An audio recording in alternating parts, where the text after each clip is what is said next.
میں آپ سے سب سے بلکہ پوچھنا چاہوں گا واٹس یور فیوریٹ ذکر؟ ویسے تو بہت سے اذکار ہیں لیکن واٹس یور گو ٹو ذکر کہ جب آپ فری ہوں اور آپ آڈینس کو بھی بتانا چاہیں کہ جی ہاں یہ آئی لو دس ذکر. اچھا علی بھائی، میں آپ کو بتاؤں کہ ایک پریکٹس جو میری پہلے بھی رہی ہے اور اب زیادہ ہو گئی ہے، وہ یہ ہے کہ جب بھی میں ذکر کرنا شروع کرتا ہوں نا اللہ سبحانہ و تعالیٰ کا، تو میں استغفر اللہ اور اللہم اغفر لی سے آگے نہیں جا پاتا. اللہ، کیونکہ میں نا میرا دل کرتا ہے اللہ سبحانہ تعالیٰ کا ذکر کرنا. سبحان اللہ. اور میں اپنا محاسبہ جب کرتا ہوں نا کہ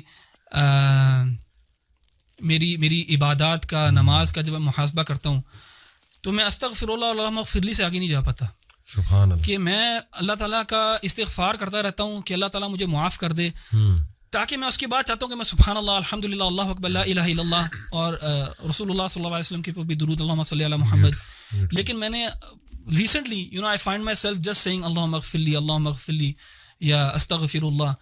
تو پرسنلی آج کل جو ہے نا، اگر میرا ذکر جو سب سے زیادہ یہ ہے تو وہ یہی والا ہے، اور وہ میری پرسنل جو اسٹیٹ ہے آج کل جس میں اپنے آپ کو پاتا ہوں اس وجہ سے. اینڈ اکارڈنگ ٹو حدیث جو کثرت سے استغفار کرے گا اللہ اس کے تمام جو ہے وہ. ابن تیمیہ رحمہ اللہ سے کسی نے پوچھا نا کہ اللہ کی تحمید زیادہ بہتر ہے کہ استغفار زیادہ، تو آپ نے اس کی بڑی پیاری مثال دی. آپ نے کہا کہ جب آپ نے کسی کو کسی جگہ پہ پرفیوم لگانا ہو کسی کپڑے کو، تو سب سے پہلے you have to wash it.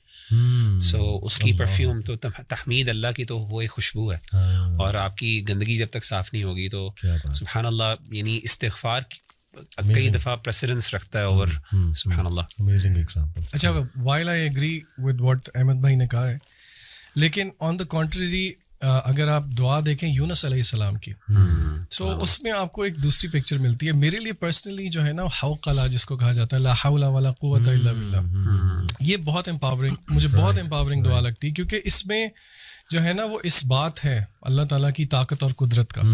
اور اگر آپ دیکھیں تو یونس علیہ السلام کی دعا میں بھی یہی ہے، یعنی کہ اس میں بھی اس بات ہے لا الہ الا انت سبحانک انی کنت من الظالمین.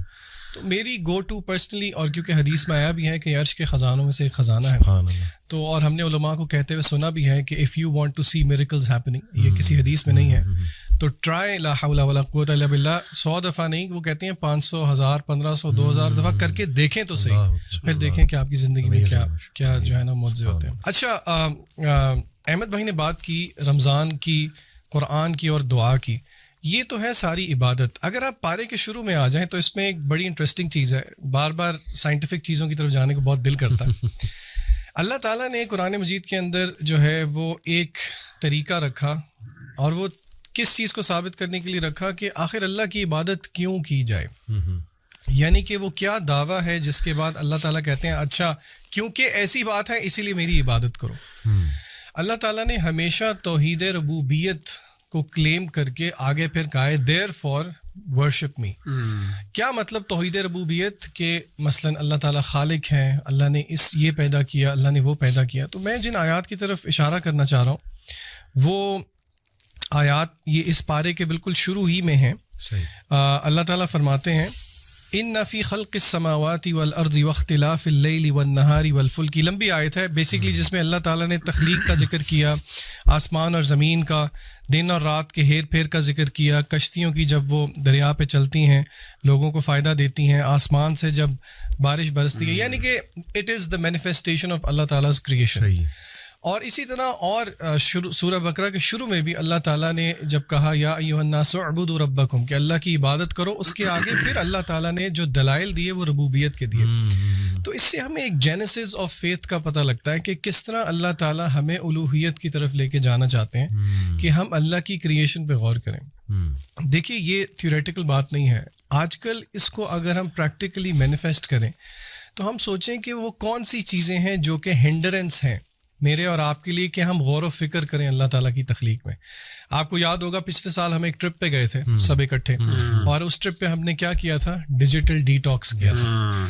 اور ہم نے رات کو بیٹھ کے سب نے لیٹ کے، آپ کو یاد ہوگا آسمان کی طرف کوئی گھنٹہ 1.5 گھنٹہ جو ہے وہ تاروں کو آبزرو کیا تھا، سورہ ملک سنتے، اور ہم سب نے ایگری کیا تھا کہ اس طرح ٹائم نکال کے اللہ کی کریشن کو شاید ہی ہم کبھی آبزرو کرتے ہیں. بالکل صحیح. تو ہم اپنے بہن بھائیوں کو یہ مشورہ ضرور دیں گے کہ آپ کبھی نہ کبھی اپنے آپ کو تھوڑا سا کٹ آف کر کے اس پہ غور و فکر ضرور کریں, کیونکہ اللہ تعالیٰ نے اس کو دلیل بنایا ہے اپنی الوہیت کے لیے. تو I think this is very empowering. ویسے یہ جو ربوبیت آپ نے بات کی, اٹس اے بیوٹیفل کانسیپٹ. اس کو اگر تھوڑا سا اور ہم آڈینس کے لیے ایکسپلین کر دیں تو بڑا امپاورنگ ہوگا کہ ایگزیکٹلی توحید ربوبیہ میں کیا کیا جو ہے وہ آتا ہے. میرے خیال سے شیخ مغیرہ سے میں ریکویسٹ کروں گا کہ آپ ربوبیت پہ تھوڑا سا ذرا ایلیبوریٹ کر دیں پلیز.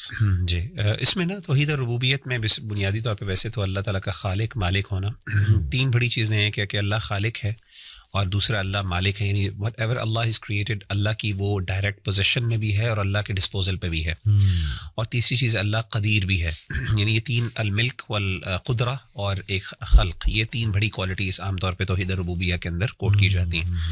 یعنی اللہ تعالیٰ نہ صرف خالق ہے, اللہ آنر بھی ہے, اور اللہ کے پاس نہ صرف اللہ خالق ہے تو اللہ کے پاس ایک نیچرل رائٹ بھی ہے, اور تیسرا اللہ کا ڈسپوزل بھی ہے, یعنی اللہ کے مرضی کے مطابق کچھ پتہ ہل بھی نہیں سکتا. یہ تین کوالٹیز جو ہیں یہ پرائمریلی ایک توحید ربوبیت کا کانسیپٹ ہے, اور میں سمجھتا ہوں جس بندے کے اندر توحید ربوبیہ کا کانسیپٹ صحیح معنوں میں انٹرنلائز ہو جائے نا, وہ کبھی بھی شرک نہیں کر سکتا, کیونکہ توحید ربوبیہ necessarily necessitates actually in fact to الوہیہ. اور یہی اللہ تعالیٰ نے ہمارے ہاں عام طور پہ بعض دفعہ یہ کہہ دیا جاتا ہے کہ توحید الربوبیہ بندے کا پرفیکٹ ہے, توحید الوہیہ نہیں. صحیح اس میں جو محققین کی رائے وہ یہی ہے کہ توحید الربوبیہ اگر ایگزمپلری ہو تو it should necessarily lead to توحید الالوہیہ. اور جو بندہ ایکچولی میں انٹرلائز کرے کہ مالک بھی اللہ ہے, خالق بھی اللہ ہے, اور قدرت بھی اللہ کی ہے, تو یہ ساری چیزیں باقی why is anyone a third person worthy of worship in that.